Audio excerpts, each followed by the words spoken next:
Teach me about the Great Lakes. Teach me about the Great Lakes. Cha. Welcome back to Teach Me About the Great Lakes, a twice-monthly podcast in which I, a Great Lakes novice, get people who are smarter and harder working than I am to teach me all about the Great Lakes. And actually, this is my name is Stuart Carlton. I work with Illinois Indiana Sea Grant. This is actually kind of a special episode because, you know, it's fall and a lot of our team is vaccinated. And so we thought it would be fun for us to kind of get together, you know, spend some time outside in the beautiful fall weather. You know, just sort of sit around, maybe tell some stories about the lake or whatever. And I thought it'd be fun for you, the listener, to join in. And so what we're doing is we rented a lake house out on Lake Michigan, and we're going to go there and, you know, we're going to just record it. We'll edit it down to the best parts. And that's what you're going to hear in just a minute after this introduction. So I thought it would, you know, really be worth doing. I thought it'd be fun. So let's see. Oh, look at that. There's the hotline now. I think that should be Ethan with his info. Hold on. Hey, Stuart. This is Ethan. We were able to get a place booked through Airbnb. The address, 742 Overlook Terrace, right next to the lake. It's supposed to be a big place. You won't miss it. Okay, good. He got something from Airbnb, it sounded like. So let's go there. 742 Overlook Terrace. All right. Well, so what we're going to do is we're just going to walk out to my car, and I'll continue the introduction a little bit as I drive there, but then we'll cut until we get to the actual house itself. So just give me a second here. I'm walking to my car. The outside. There's my car. All right, let me open the door. Oh, that's weird. There's a hook on the door. I don't know what that is. Well, let me get rid of it. All right, good. And I'll open the door and shut it. Now we'll get started. Oh, let me turn that down. Hold on. Okay, so I'm going to cut here real quick, but just so you know, as we're getting there, again, we're recording this outside, and as you know, the Midwest is really windy, so we had to give everybody their own microphone instead of using just kind of one central microphone because it couldn't get picked up. So if you notice, like, all the people there are sounding a little bit different or whatever, you know, the audio quality is different. That's not because we're recording this with a bunch of different microphones sort of spread around Illinois and Indiana. That's because they have different microphones in person there at the lake where I am about to drive and we're going to do this episode from. So don't let yourself be confused. Anyway, so now I got the car. Let's drive, and we'll pick it up when we get a little bit closer. All right.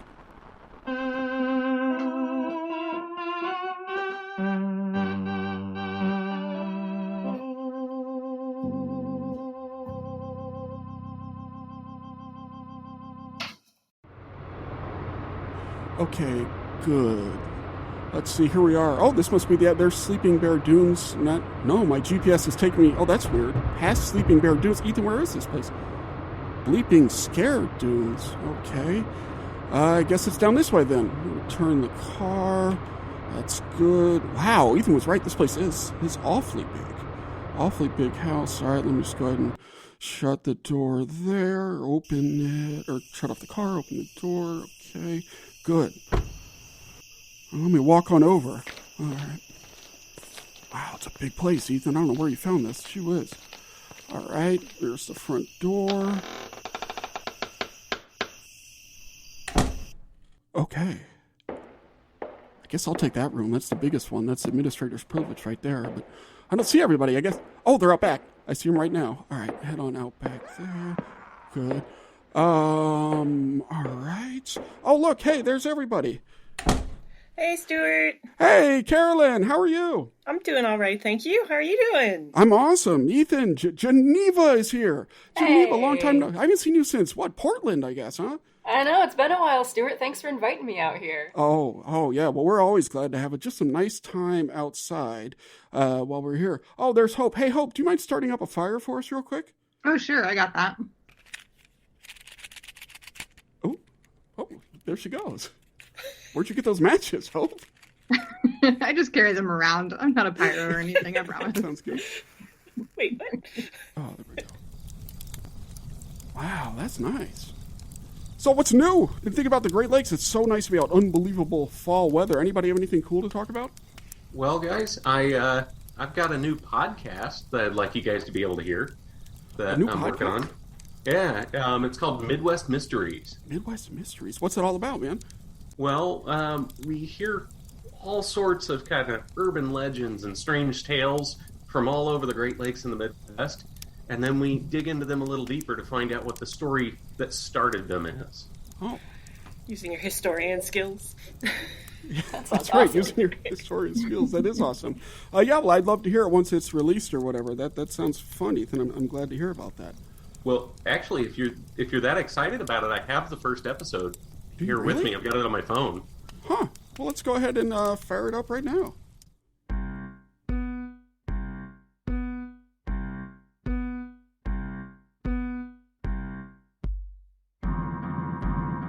Hello, and welcome to another episode of Midwest Mysteries. Have you ever noticed how sometimes things just disappear?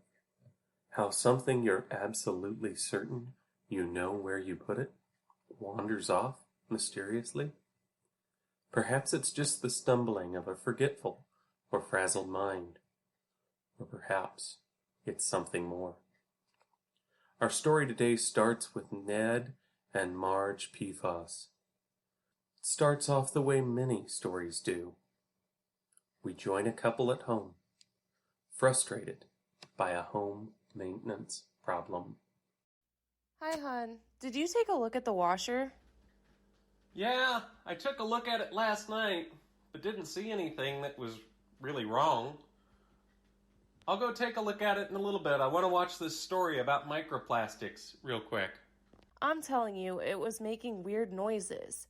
It seems to do it around this time every year. Weird. Okay, I'll get my tools and take another look. By the way, have you seen my fleece sweatshirt? The green one. I thought I put it in the wash, and it's starting to get cold out. Nope, I was going to ask you, have you seen my fuzzy socks? Huh. There's some fuzz on that, right? I guess I'll take a look at the filter. Hey, dear, come take a look at this. Did you put a grease rag in the washer again? No. It looks like it's coming from the outside. Ew! Why is it all sorts of colors? What was that? Sounded like the pipe was shaking. My shop rag's stuck. What on earth is going on? Is that a sock? Oh no! Oh no! It's got my hand! My hand! Help! Help! It's got my hand!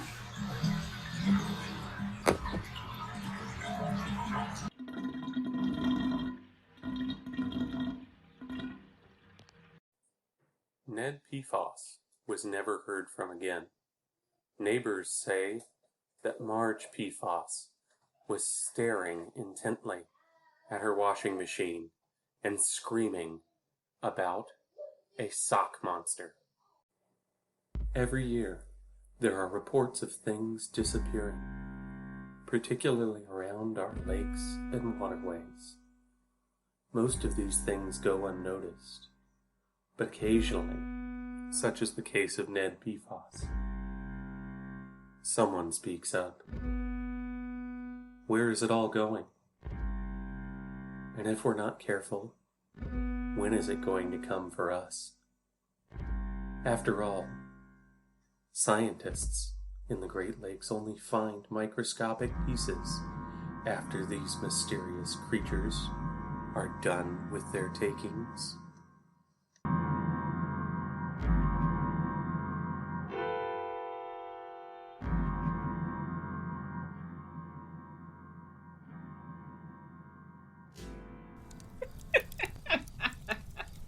I mean, I'm not. I'm terrified. Scariest story I've ever heard. It really is. Ethan, that sounds good. That is likely to get more listeners than we have. I'll say that much. I'm terrified, to tell you the truth, from that kind of scary story. Well, I mean, we have had a number of people come and talk to us about plastics and microplastics, right? And then PFAS, yeah. So, yeah. Do you hear that? Do you hear something? I don't know, Stuart. What do you think that is?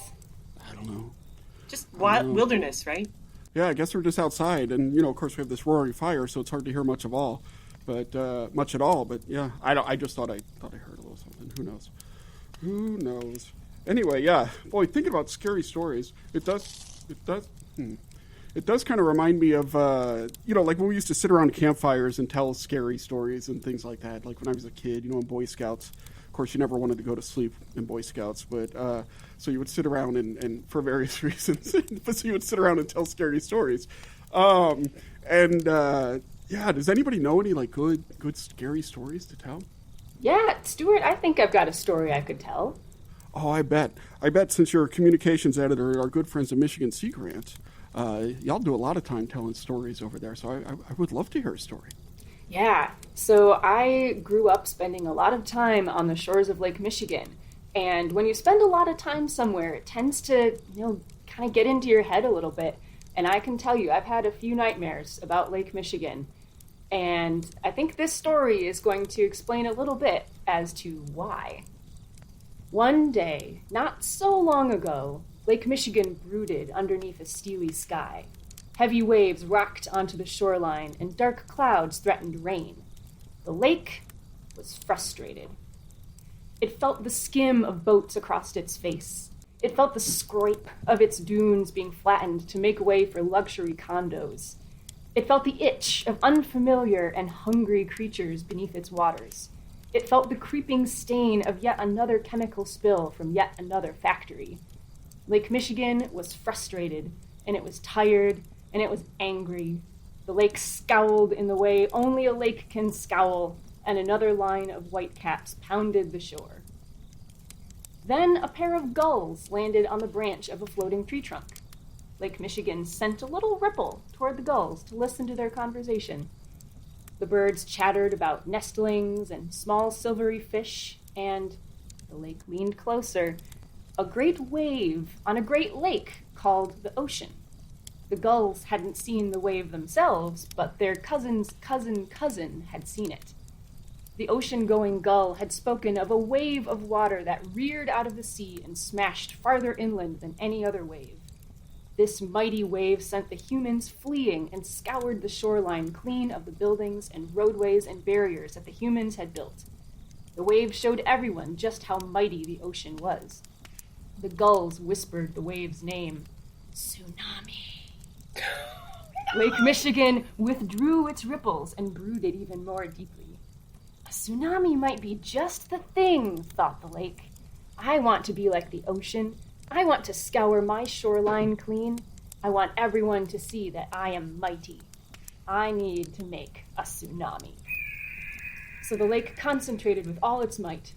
Far out in the lake's center, it pushed and pulled and pushed and pulled until a new ripple began to spread toward the east. As the ripple crossed the miles of open water, it grew and grew. It became a wave, and then a whitecap, and then a watery mountain. The lake drove it along, laughing as its wave towered ever higher. As that water sped toward shore, Lake Michigan began to hear a new noise, screaming and sirens. From the top of its mountainous wave, the lake could see humans near the shore, fleeing from their homes toward the safety of higher ground. The lake rejoiced. Now they would see how mighty it was. The towering wave had nearly reached the shore. Its moment of might and glory was at hand, and the lake stopped. The wall of water reared back, shuddered, and paused. A woman was standing on the beach. The wind whipped her long hair, and spray from the incoming wave splattered her face. She flailed her hands in the air and called out to the lake, "Wait, Lake Michigan, stop! What are you doing?" The lake slashed its wave forward a few more feet. "I'm making a tsunami," it said. "The gulls told me of a great wave in the great lake called the ocean. They said sometimes the ocean makes a tsunami and scours its shoreline clean and shows everyone how mighty it is. I want to scour my shoreline clean. I want everyone to know how mighty I am. So I made a tsunami. Can I get on with it?" The woman shook her head. "Oh, Lake Michigan," she replied, "you don't need to prove yourself to anyone. We love you. We know how mighty you are. And it may be difficult for you to see, but so many humans are trying so hard to scour your shoreline clean of the damage we've done. We're doing our best to make things right. Please don't wipe all that away with a tsunami. The wall of water wavered as the lake pondered her request. The humans had grown gentler in recent decades, it reasoned. It had felt the humans planting new beach grass, turning empty industrial buildings into public parks. It had enjoyed the feeling of happy humans tumbling in its surf. It liked showing off spectacular sunrises to people in the west and fiery sunsets to people in the east. It didn't mind the boats traveling across its face as long as they were careful not to leave anything behind. The lake realized that, as much pain as they had caused over the years, humans really were trying to do better. The lake curled at the top of its monstrous wave into a nod. I have heard your request, tiny human, and I accept. I won't release this wave to scour the shoreline clean and show everyone how mighty I am. I'll leave those tasks to you and the other humans who are trying to do better. The woman smiled and fell to her knees in relief. Don't worry, Lake Michigan, she said. We won't let you down. So the lake relented. It pulled back and back and back until its towering wave had collapsed back into its surface. But it couldn't resist sending one big pulse of water up onto the sand. It didn't scour the shoreline clean, but it did remind the woman just how mighty that lake really was. And she turned and walked inland to bring the lake's request back to her people. So the next time Lake Michigan is whipped into a froth, or atmospheric pressure from a storm far out over the water pushes a swelling wave toward shore, remember that Lake Michigan speaks to us in whitecaps and seiches when it could have sent a tsunami. That's awesome. Fantastic story. I have never been more glad that I live downstate and not on the coast. I have legitimately had nightmares about walls of water swallowing my family's cottage on Lake Michigan, so this is pulled straight out of my brain. And I couldn't decide what it says about me that at one point I was kind of rooting for the lake. But maybe you all don't want to be sitting around a fire with me right now. I don't actually have a story, but just thinking about, like, you know, the lake being scary or whatever reminds me. Well, I don't have a scary story to tell, but it reminds me of something that happened to me actually. So you see this bucket I'm sitting on, right? This bucket actually has been with me since 1994. I went on a canoeing trip in the Green River in Utah with like my best friend and his mentor, and back in '94, and we were whitewater canoeing through Desolation Canyon and Gray Canyon. And, there's an issue when you're on, like, these week-long canoeing trips of a bathroom situation, right? And so I don't know what you know about going to the bathroom, but there are two types. We'll call one number one, and we'll call the other number two. Those are terms I just kind of made up. And so the number ones you would do right into the river. More fun if you're a boy, I'll be honest, because you can, like, do it off things. But whatever. And number two, though, went in this bucket. And so I don't have it now. It's just got a normal bucket top, as you can see, but it had like a toilet seat. And so the whole group's number two went into the bucket. And so we did this whole week of canoeing. It was one of the foundational experiences of my life. And then at the end of the week came, we had to empty out the bucket. And so we went to a KOA campground. And so what they have is they have a different top. It has basically a regular top, and it's got a tube. It looks like an elephant's trunk coming out of it. And you hook it up to like the RV camper sewage stuff. And so we went into the bathroom to do that. And, so you hook the hose up, and then you hook a hose on one side, and it's supposed to just blast everything out of there. So we pulled the lever to turn on the hose. And it turns out there's like a gasket that goes with it. Oh, no. We didn't have the gasket, though. And so to quote someone with us, there was, and this is a direct quote, much seepage. So we're in this bathroom, and there was seepage. So there was a guy with us. This is not a joke. He played football. I can't remember where. He was, they were all a bit older. These were law students when I was in, about 16 years old. And we said, you, football dude, stand on top of the bucket. Mike was his name. And so Mike stood on top of the bucket, because otherwise, so they threw the switch, and Mike lifted up, and the bucket sprayed all over this bathroom. And so we sprayed out the bathroom with the hose, and we ran out of that KOA campground as fast as we could. And we flew from Utah back to New Orleans. And I've kept that bucket sort of locked away ever since as a reminder of how you need to be careful with your emissions, right? And so, I kept it. I went to Florida and Texas and then up here. And, every now and again, though, like I haven't actually looked at it since we washed it out. Every now and again, though, I hear the bucket, like, kind of rattle. And what is going on? It's weird. Like a shaking noise or whatever. And so I've been looking into this idea of like goby dogs as an industry, right? A little side business in case for funding. And so I decided I would go out and look for goby dogs. I try to collect some gobies, make like some recipes. And so I took the bucket with me because I was like, I don't have another bucket. I'm not a biologist anymore. And so I took the bucket with me to go camping. And so that was all fine. And, not as a bathroom, because now we have far more elegant solutions for that. It was a collection device. And so I woke up in the morning, and I brought the bucket out with me, and I went to collect gobies. Because, eating gobies is huge in Eastern Europe. It's very popular over there. It's something they do all the time. And what's cool about gobies is they're invasive, of course, which is bad. But they also eat zebra mussels. So that's, maybe kind of cool. But then when they eat the zebra mussels, they also get a lot of botulism, which kills thousands of birds a year. So, gobies are this real weird thing. And if we could have fewer gobies, that'd probably be good. So maybe we'll eat them all up. Maybe this will be the first invasive species that we actually deal with by eating. And so I was sitting there picking up gobies, like in the lake, and I saw a guy there. This guy was not very shoveled. He was completely, much less than shoveled. Long white hair from the top of his head down to his knees. His hair was combed back, but if you look closer, you could tell it was alive with, like, the various detritus of the lake. There was algae in there and probably a couple gobies. And so what he was doing, he was collecting gobies right next to me. He would pick one up and lick it and put it back into the lake. I was like, dude, what are you doing? You're supposed to cook them first and serve them with pickles and chili. And he looked at me. As he licked them, his eyes went spiraled. And he said, ah. And he looked at me crazy-eyed and he said, eat gobies from the lake and it won't turn out great. And I was like, what? What? You're a weirdo. And he said, if these you ingest, it won't be for the best. I was like, okay, sure, man. Right. Gotcha. So I put some of the, I opened up my bucket to collect the gobies. And as I did, I saw a little glowing in there, but I just wanted to get out of there before this creepy dude, whatever. So I threw the gobies in there, some lake water in there. And I figured probably some phosphorescence or something that had gotten in there. And so I ran back to my campsite, went to sleep, slept like a baby. Woke up in the morning. The bucket was overturned, and trailing from the bucket to the lake were footprints. Well, sort of footprints. They were like webbed, kind of. Smaller than a human, but bigger than, like a goby. I didn't think much about it, though, because I had a lot going on. I've been feeling really stressed lately, with COVID and everything. And if you remember from Teach Me About the Great Lakes episode 9 with Irene's friend, Dr. Ming Kuo, she said that something is really important is to go out and seek out awe. And so sort of the separate reason I had done this trip, well, yes, collect gobies for goby dogs and make my fortune, et cetera, but also let's find some awe. And so I drove then to Sleeping Bear Dunes, this wonderful place. In fact, you can hear Lorraine Nelson talk about them in Teach Me About the Great Lakes episode 3. And so I went to like the Empire Bluff Trail, and everything was calm, and I was like, this is just what I need. I need this sense of awe.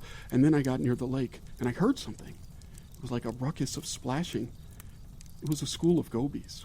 But these gobies were not your normal gobies. These were mutant gobies, and I could tell because they had a third eye, as mutant gobies do.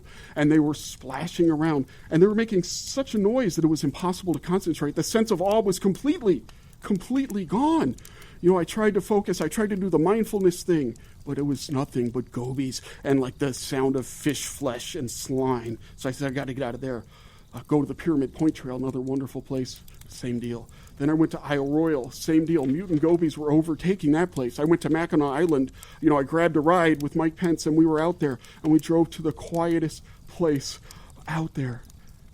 And the gobies were there, too. It was mutant gobies everywhere. They weren't exactly destroying the lakes, right? They weren't harming people or things, but there was no peace. There was no serenity. Everything was overcrowded. There was no awe-inspiring beauty. And so I tried to get back to work, but my stress levels were rising. Beaches were starting to close. Everything was too crowded with these mutant gobies. After a few weeks, I kept going back to the beaches. They kept being closest. The gobies started to bite. People were getting nibbled. And so people's vacations now were all overcrowding and nibbling. And it was not peaceful for anybody. It was not nice for anybody. I looked all over the lake. I couldn't find peace. I couldn't find quiet. I wasn't sure what to do. I realized, though, there was one place, one island, on top of which was a cliff that nobody knew about but me. This island was so far away, so hidden, they even have a special name for it. That name is Canada. And so I grabbed this bucket, and I grabbed this cool backpack I have that is filled with ice. I popped a couple 12-ounce cans of Serenity in there. I hijacked the RV Lake Guardian, and I drove to Canada, the island of Canada. And as I pulled up to Canada Island, it was too shallow to actually reach, right? So I hopped out, and I started to swim toward shore. I could see the island in front of me, the peacefulness right there, and I knew that that island promised me just what I needed, a moment's quiet, a moment's peace. And so I started swimming. As I got close to shore, there they were, the gobies, mucking around, making noise, stirring up the water. I got to shore as quickly as possible, but they began to emerge from the water. The gobies were walking, and the webbed feet were actually their mutant fins that they were walking across, and one went to me and bit my toe. It spit my toe out. And so I grabbed it. I was like, well, thank goodness I have this red backpack full of ice here. And so I put the toe in the backpack. And so I started to walk. Ahead of me, I could see the cliff. I started to walk to the cliff. And then another one. And so I got it, and I started kicking away the gobies with my 8 good toes. And then with my 7, and then with my 6 good toes. I was low on toes at this point. I had more toes in my backpack than I had left. I knew I would have to climb the cliff, and so I reached that cliff and I began to climb, pulling myself up with my arms and my 1 or 2 intact toes. And hordes of gobies ran to the cliff, but they were unable to climb, and so I was safe. I paused on a rock, outcropping to catch my breath. The gobies gathered below, unable to climb, and so I was catching my breath. But then all of a sudden, the gobies started to stack, one on top of the other. There were unlimited hordes of gobies, a mass of fish flesh, climbing up the cliff. And so I knew I had to move. So I climbed as hard and as far as I could. I was losing a lot of blood at this point because, again, have I said this? I'm losing like 8 toes to these gobies. And so there I am. Finally, I make it to the top of the cliff, about to pass out. I reach the summit and I lay there, and I see a small hut. I look at the hut and I say, there must be the place to go. So I pulled myself across the ground slowly toward the hut, about to pass out, and I opened the door and I looked inside. And there was the long-haired man with the spiral eyes. And I told him my story. I said, gobies are everywhere. They got out of my bucket. I don't know what the deal was, but they're everywhere. What should I do? What should I do? And so this man, he reached down and he felt my wounds. He felt my wounds, and I could feel actually serenity pulsing through me for just a moment, but not a piece, like a crazed serenity, if that's even a thing. He put his hands on my head. What should I do? What should I do? Oh, great wise, great lake mystics. And he said, my son, the gobies have raided everywhere because of you. They've stolen the beauty of the lake, and they've taken the serenity from us. And you are down many toes that you're now having to carry around in a convenient ice chest on your backpack. The first thing that you should do, my son, is call a tow truck. Oh my god. Oh. And that's half of a true story. That wasn't ever a shaggy dog story. All right. So we were just talking about lack of serenity and things like that. I've got a story. I can change things a little bit. We're going to talk about Great Lakes tributaries. All right. I'm not going to name drop quite as many episodes of Teach Me About the Great Lakes as Stuart did, but we have also talked about tributaries. So there is nothing quite like a Great Lakes tributary on a sunny summer day. Surface waters sparkle, reflecting the light of a star that is more than 92 million miles away. Slumbering pools give way to riffles or rapids from which the water droplets soar into the next river section, while gorgeous foliage along the shoreline provides shaded spots where plant and animal life can lurk or laze, as is their preference. This is, unsurprisingly, a place where many youngsters like to spend their time. And that's just where Carl was on what turned out to be the very worst day of his life. It started out marvelously. Young and powerful, Carl and his mates swam together through the swift currents, periodically breaking the surface with a violent splash before floating happily as they rested in a slower section. They drank, they swam, they rested, they grazed on scrumptious morsels, and then swam some more. They continued on, chasing each other, chasing those around them, letting plants tickle the tips of their bodies and feeling the warm sunshine on their backs. In a word, it was paradise. They were young, and nothing could stop them. Except they heard a strange sound ahead. What the... Dazed, they froze. Could they have imagined it? Yes, they must have been imagining. There it was again. It was not a pleasant noise. It was a noise that you could feel in your bones, in the depths of your stomach. It was not a pleasant noise, and it worried the youths. It worried them so much that they tried to escape. That noise, that terrible, terrible noise, it kept repeating and repeating. Some of Carl's mates tried to turn back, and he saw that several had succeeded. They were hastily swimming away from the noise, but Carl was swept along. The current carried him, kept him near the sound as it threatened to split open his head, and then, as suddenly as it had started, the noise stopped. Carl turned about, looking for his fellows. They were gone. All of them. Carl was alone. Where to go? He had nowhere to go. He could not go back toward that sound. So he followed onward along the river.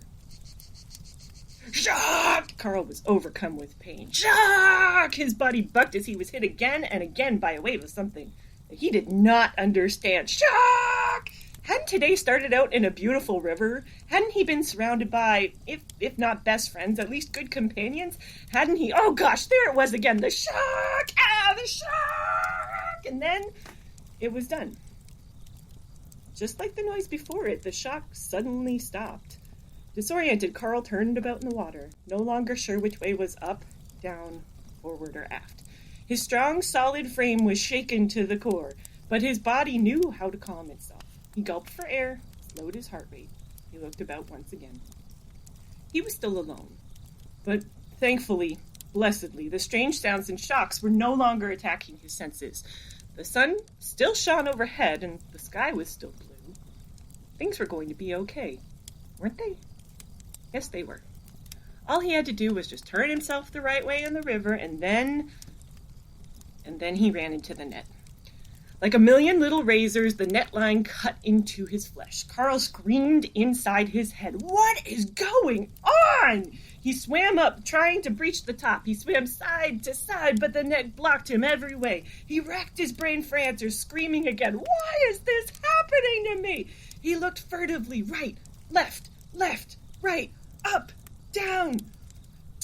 He started swimming. Perhaps he could go under the net if he couldn't go over it. Perhaps if he just kept pushing, he fought. He fought as if his life depended on it. He fought and he pushed and he swam and he pushed, and then he broke the surface of the water. He writhed about. The net was tangled all about him. He gasped for air, but none came. None came! No air! His body thumped onto something hard. He gasped for air. Still none came. A sound, though. A sound of... Good thing we had that net in as a safety, eh? Little bugger managed to get past all the barriers. Little bugger? Yeah, though I'm not sure I'd call him little. He'll be some good eating for someone. Little bugger! Carl gasped for air that would not come because he could not breathe if he was not underwater. And as he died, Carl thought to himself, bugger, I'm not a bug at all. I'm a fish who eats bugs. Well, not bugs. Plankton. And that is how Carl, the Asian carp, died. The end. Whoa! Brutal. Oh. Brutal. What an ending. Harsh. That. Poor Carl, I man. agree. Poor Carl. Did y'all hear that, or was it? What? Oh, What was I that? heard something. kind of loud. I don't know, what was that? Yeah, I don't know either. Yeah, I mean, these are a lot of scary things. I've got one more scary story, okay? All right. Oh, do you? Okay. Yes. Okay. All right. Yeah. Ready? Uh-huh. Stuart, do you think you could give me like a thunderclap or something, or you have a sound ready? Yeah, here. All right. Dramatic yeah, sound. You tell me. All right, dramatic sound now? Yeah. All right, one more scary story. Sure, let me just... I haven't sung this one in a while, so I got to loosen up my throat. All right. Okay.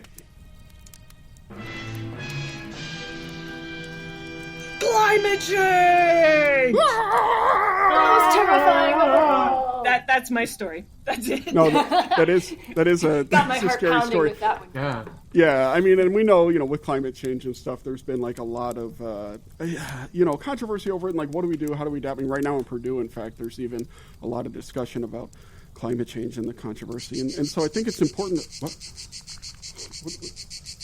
There it is again. What's going on? Is it getting closer, Stuart? I think they are. Geneva, what Geneva, what is that on your... What's on my leg? I don't know. My arm. Oh my Geneva, goodness. why am I sitting next to you? Carolyn, they're coming for you. Oh, no. All right. Oh, it's cicadas. Ethan and Hope. Don't worry. We're okay. It's Brood 10. I know these bastards. All right. Listen, Hope and Ethan, I promise you we're fine because Brood 10 did not come to West Lafayette this year. And so we're going to... oh, no. Ethan, it's on you. It's on you. They're everywhere.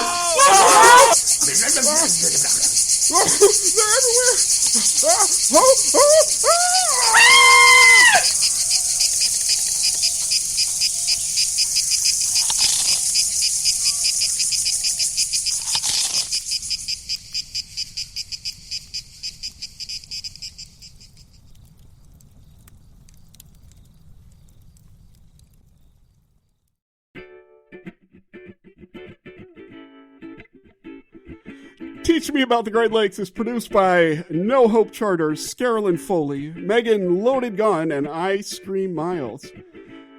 Ethan, I don't have a scary last name for you, but you're our associate producer and our fixer. Our super fun podcast artwork is by Scary Joel Davenport. The show is edited by the awesome Quinn Rose, and I encourage you to check out her work at aspiringrobot.com. If you have a question about the show, please email it to teachmeaboutthegreatlakes@gmail.com or leave a message on our spookily hotline at 765-494-IISG. You can also follow us on the show. Follow the show on Twitter at Teach Great Lakes. And of course, as always, thank you for listening and keep grading those lakes.